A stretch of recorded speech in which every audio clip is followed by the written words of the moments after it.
territory, the land of First Nations and Métis people. And Elder Snow, thank you so much for wonderful prayer. I think as we move forward on our path of reconciliation with indigenous peoples, it is very important for all of us to understand the history and the legacy of residential schools and the legacy of colonialism. And it's very important that we have young people here to be present in your presence for this prayer. So thank you so much. This is actually a very good day on a personal level. I grew up playing soccer, and I'm passionate about soccer. I used to play in my school days. I play now, not as often I would like to, because now I'm at a stage where your brain and your body don't coordinate properly, right? So, brain tells you something and your body goes a different way, right? So you can't really match with can't follow some of the younger colleagues. But it's indeed as I said, delighted to be here on behalf of Minister Duncan, who is actually in South Korea, cheering on our amazing Paralympic athletes. And I know that everyone here is expressing how proud we are of our athletes competing there right now. So we wish them all the very best. As well as my good friend Michael Walters and Steve Reed from Canada Soccer. So thank you for being here.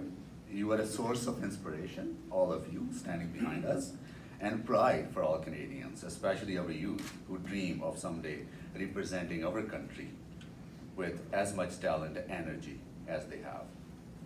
Today, we're here to talk about soccer, a sport that has deep roots in this area.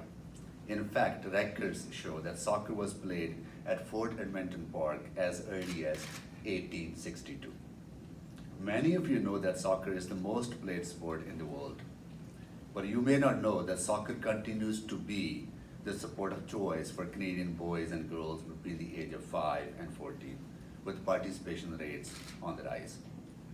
Most recent, in 2015, Canada hosted the very successful FIFA Women's World Cup, which was held in cities across the country, including right here at Commonwealth Stadiums.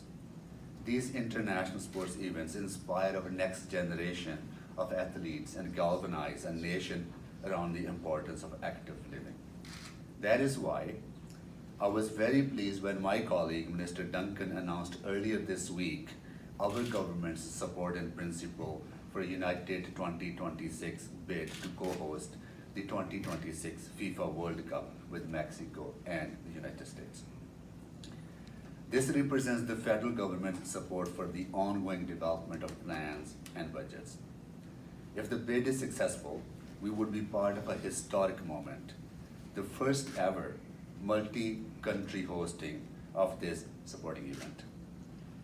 It would be the first time that 48 teams participate in the FIFA Men's World Cup, with up to from 32 usual teams. Hosting the World Cup would result in many social, cultural, and economic benefits for all Canadians.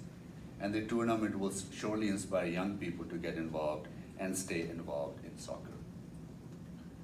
So I'm pleased to announce today that Edmonton is officially one of the 3 Canadian cities in the United 2026 bid book, along with Toronto and Montreal.